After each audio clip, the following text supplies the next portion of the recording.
Bienvenidos a nuestro curso virtual de Geografía para el nivel preuniversitario. Les saluda el profesor Andy Ortiz Tomasto. El día de hoy vamos a conversar brevemente sobre la climatología.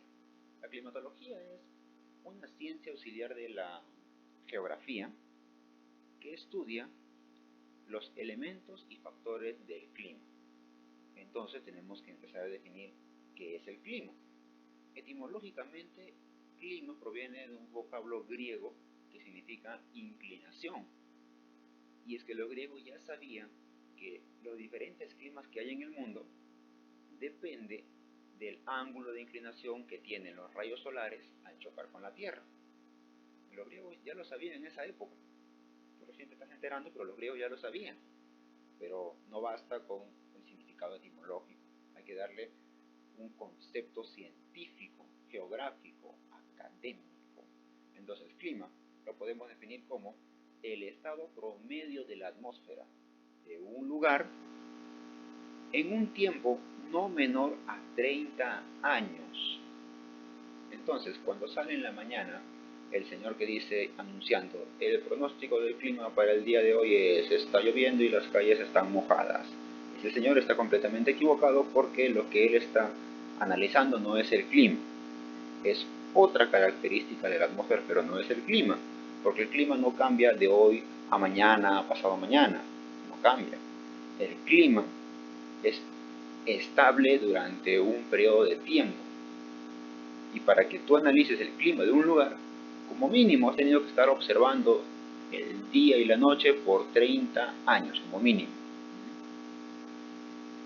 Por lo tanto, podemos decir que el clima de la costa, en nuestra costa en Lima, es un clima subtropical.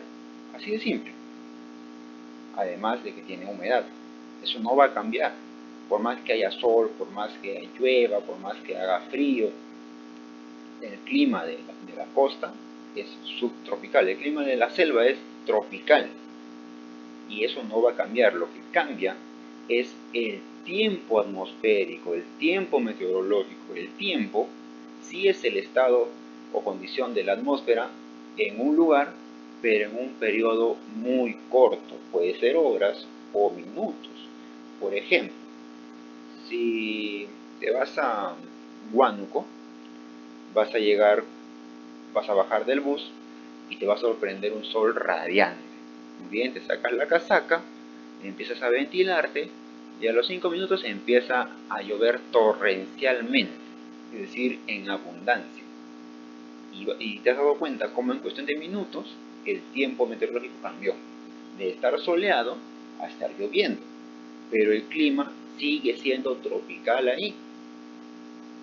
Igual pasa en Lima. Mira, acá tenemos un verano donde la gente pues sale a pasear con ropa ligera, con BBD, con sandalias, tú vas con tus yanquis, pero puede ser que al día siguiente, por el aumento de la temperatura, las nubes se condensan, tenemos un día de verano lluvioso. Y pasa, estamos nosotros en la temporada de invierno, y tú dices, invierno, mucho frío, sí, pero hace días salió el sol, y sale un sol que quema. Igual en verano vas a encontrar diferencias, y eso es el tiempo meteorológico o el tiempo atmosférico. En cambio, el clima es algo que no va a cambiar. Nos centramos ahora en esto, en el clima. Veamos pues los tipos de clima que hay. Según su latitud, vamos a encontrar 3 tipos de clima en el mundo. La latitud es la distancia angular de cualquier punto de la superficie terrestre hacia el ecuador terrestre. De cualquier punto de la superficie hasta el ecuador. Entonces, el ecuador, que tiene una latitud de 0 grados, eso ya lo vemos en geodesia, así que no es novedad para ti. El ecuador, que tiene una medida angular de 0 grados de latitud, hasta los trópicos de Cáncer, con 23 grados y 27 minutos al norte, y el trópico de Capricornio, con 23 grados y 27 minutos al sur. Toda esta zona, que recibe con mayor incidencia los rayos solares, forman una zona de clima cálido. También se le llama clima tropical. También se le llama clima tórrido. Toda esta zona. Y acá está el Perú, mira bien. Acá está el Perú. Y otra vez surge la interrogante, ¿por qué si el Perú se encuentra en un clima tropical no tenemos sol abundante todo el día? Fácil y sencillo, muchachos. Ya te dije que es por la presencia de la cordillera de los Andes, que impide el paso de las nubes hacia la costa. Las nubes solamente desaguan en la zona de la selva y sierra. Luego, desde los 23 grados con 27 minutos hasta los 66 grados con 33 minutos, tanto al norte, donde se encuentra el círculo polar ártico, como hacia el sur, donde se encuentra el círculo polar antártico, toda esta zona en celeste tiene un clima templado. Es un clima bastante agradable, caracterizado por los bosques caducifólicos, por ejemplo, esos bosques que tú ves en Canadá, en Corea. Y desde los 66 grados con 33 minutos hacia los 90 grados, que viene a ser el polo norte, y hacia los 90 grados, que viene a ser el polo sur, la zona en color azulito, tiene un clima frío. Es una zona de clima frío, o también llamado clima polar, o también llamado clima gélido. ¿Ya? Esas son las tres grandes zonas climáticas en el Perú, según la latitud, pero en el Perú, digo, en el mundo. Según su extensión, vamos a encontrar otros tipos de climas. Es decir, según su tamaño, según cuán grande es la región que tiene cierto clima, ¿no? Por ejemplo, toda esta parte en color morado tiene un clima polar, esta parte también. Toda esta parte en color lila, tiene un clima continental. Esta parte en color amarillo tiene un clima desértico. Esta parte en color anaranjado tiene un clima subtropical. Esos son macroclimas, es decir, el clima de extensiones grandes de terreno, de lugares grandes, de regiones grandes, países, continentes o varios países incluso. A nivel regional también puede darse otro clima, ¿no? Por ejemplo, dentro de toda esta selva vamos a encontrar diferentes climas. A nivel local podemos tener otro clima. Podemos explicar el clima a nivel regional. El Perú, por ejemplo, tiene un tipo de clima, ¿no? Y a nivel regional vamos a encontrar que en la costa norte hay un clima semitropical lluvioso, y en la costa centro y sur hay un clima subtropical húmedo. Esa es una diferencia, cada uno es local, ¿no? Un clima local, un clima regional. Un clima local dentro de la misma costa, en Lima por ejemplo, hay ciudades como, vamos a poner el caso del Callao, que tiene mayor humedad, pero como está cerca del mar, también tiene mayor temperatura. Y nosotros, que estamos bien alejados del mar, pues tenemos otro tipo de clima, ¿no? Es un clima ya más local. Y por último, a escala más pequeña, el clima llamado microclima.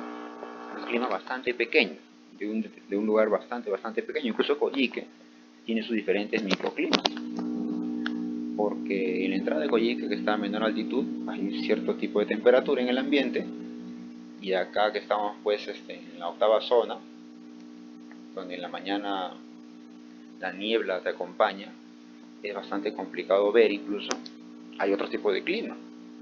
Y dentro de esta octava zona, pues, en diferentes casas, según las actividades que se hagan, también tiene otro clima. Un pequeño charco de lodo también tiene su propio microclima. Entonces, esa es la extensión de los climas.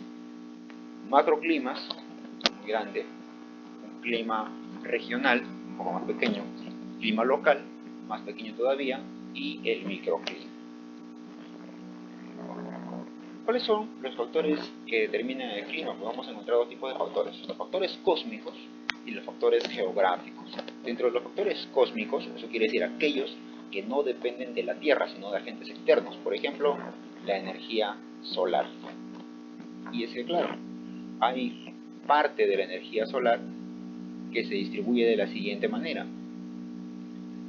Los rayos solares van a venir con toda su fuerza y la atmósfera los va a retener. Y cierta cantidad se va a reflectar al universo. Otra cantidad menor va a ingresar a la Tierra. Al ingresar a la Tierra va a chocar y se va a refractar, va a intentar salir al universo, pero la atmósfera lo va a retener, una parte, y otra parte sí se va a salir expulsada, ¿no? Esa parte que se retiene mantiene la temperatura adecuada para vivir. Ese es el efecto invernadero, muchachos. A eso se le llama efecto invernadero. Los gases que se encuentran en la atmósfera retienen e impiden la salida de todos los rayos solares. Se queda con la cantidad adecuada para que podamos vivir. Otro de los factores cósmicos es la esfericidad terrestre, y es que debido a esa esfericidad no recibe los rayos solares con el mismo ángulo de inclinación en todos los lugares. En la zona tropical, por ejemplo, recibe directamente los rayos solares, pero en las zonas polares recibe tangencialmente, casi ni los choca, la ajusta, y se determinan diferentes climas. El movimiento de rotación, claro que sí, los climas que tenemos en el día y otros climas que tenemos en la noche. No me puedes decir tú que en la noche pues tienes un clima caluroso, así como en el día. No. El movimiento de rotación y el movimiento de traslación, porque también se van a determinar estaciones y cada estación tiene su clima respectivo, ¿no? Movimiento de traslación, acuérdate que da la Tierra alrededor del Sol, genera 4 estaciones cíclicas y cada estación tiene su propio clima característico, típico. Por ejemplo, ¿no? Tú me dices, profesor, las hojas en otoño se vuelven anaranjadas y se caen de los árboles. Allá. Ese es típico del otoño. Profesor, las hojas han florecido, los frutos han dado en abundancia, estamos en primavera. Y así. Cada estación tiene su propio clima. Mientras que los factores geográficos son aquellos factores que sí dependen del planeta, ¿no? De la propia Tierra. Por ejemplo, la latitud. Ya hemos dicho que la latitud es la distancia angular de cualquier punto de la superficie hacia el ecuador terrestre. Por ahora no vamos a fijar en la longitud, no interviene mucho en el clima, interviene en las horas, pero sí la latitud. Mientras mayor sea la latitud, menor es la temperatura, por lo tanto acá tenemos una relación inversa. Ecuador terrestre, 0 grados, acá 0 grados, esta línea. Hay un calor excesivo, bastante calor, pero solo mide 0 grados. Tanto se va yendo hacia el norte o hacia el sur, va aumentando la latitud, 10 grados, 20 grados, 30, llegando hasta los 90 grados, pero la temperatura acá es menor, igual que en el sur. Por lo tanto, hay una relación inversa. A mayor latitud, menor temperatura. La altitud también determina diferentes climas. Acá están los metros sobre el nivel del mar, o metros de altitud, y tiene, por ejemplo, un clima entre los 1000 metros, subecuatorial, un clima subtropical, mientras va subiendo, un clima de bosques deciduos, un clima de bosques de coníferas, un clima subalpino, un clima alpino, un clima de glaciares, y bueno, la cima pues que tenemos en el mundo, que es el monte Everest, ¿no? Con 8.848 metros sobre el nivel del mar. La altitud se define como la distancia vertical de un punto cualquiera hacia el nivel medio del mar. Por ejemplo, este punto dice que se encuentra a la misma altura que este punto, están a la misma distancia. La altura de ese punto es respecto a la superficie terrestre, o sea, hasta acá. Esta sería la altura. Pero la altura de este punto no es lo mismo que su altitud. La altitud es en base al nivel medio del mar, y el nivel del mar está acá. Entonces la altitud es todo esto, así, hasta acá. La altitud es un punto respecto al nivel medio del mar. Y de igual manera, como en el ejemplo anterior, a medida que va aumentando la altitud, va disminuyendo la temperatura. Por lo tanto, también tenemos una relación inversa, al igual que la latitud. El relieve forma parte también de uno de los factores geográficos. Y en esta sola imagen podemos ver pues que hay mesetas, llanuras, valles, y cada uno de esos relieves, geoformas geográficas, se tiene un clima diferente, ¿no? Las mesetas que se encuentran a mayor altitud va a tener un tipo de clima diferente, otro tipo de actividad económica, otro tipo de agricultura o recursos vegetales, etc. Igual la llanura, otro tipo de flora, otro tipo de fauna, igual los valles. ¿Ya? No es recomendable, por ejemplo, nadie se imaginaría que en una meseta se va a desarrollar la agricultura. No, para eso son los valles. Y tiene otro clima, porque el clima de las mesetas no es apropiado para la agricultura. Y la oceanidad y continentalidad, que está relacionado. La oceanidad, ¿cuán cerca está una ciudad, un lugar? Al océano, al mar. Porque si está más cerca al mar, tiene mayor humedad en el ambiente. Y la humedad en el ambiente permite una menor amplitud térmica. Es decir, el agua tiene una capacidad termorreguladora. Durante el día almacena la mayor cantidad de calor y durante la noche lo va liberando. Por eso es que no sientes mucho frío cuando estás cerca a la playa, cuando vives cerca de la playa no sientes mucho frío de noche. En cambio, respecto a la continentalidad, si tu país, por ejemplo, o tu ciudad se encuentra por acá, lejano del continente, ahí se va a ver claramente la continentalidad, porque estás alejado del mar, estás dentro del continente, bastante adentro, y vas a tener pues menor humedad, si es cierto, pero a su vez mayor amplitud térmica. Eso quiere decir que los días son muy calurosos y las noches son muy frías. Bien, veamos qué dice nuestra autoevaluación. La primera pregunta es: la capa atmosférica donde se desarrolla el clima es la... Bueno, eso lo hicimos la semana pasada, pero se relaciona porque el clima no ocurre en todas las capas, solamente en la capa que está más cerca al hombre, y esa es la troposfera. Y la siguiente pregunta nos dice: factor geográfico que produce la gradiente térmica. Mira, justo hablamos de la gradiente térmica y me parece que no está. No, la gradiente térmica es aquella capacidad que permite que la temperatura vaya descendiendo a razón que uno va subiendo en altitud. Lo que te había comentado ahora es la amplitud térmica de la oceanidad y continentalidad, pero la gradiente térmica está relacionado con la altitud. A medida que tú vas subiendo en altitud, va descendiendo la temperatura. Muy bien, no te olvides que tienes una tarea pendiente, desarrollalo, practica y estudia mucho y nos encontramos la próxima clase. Hasta luego.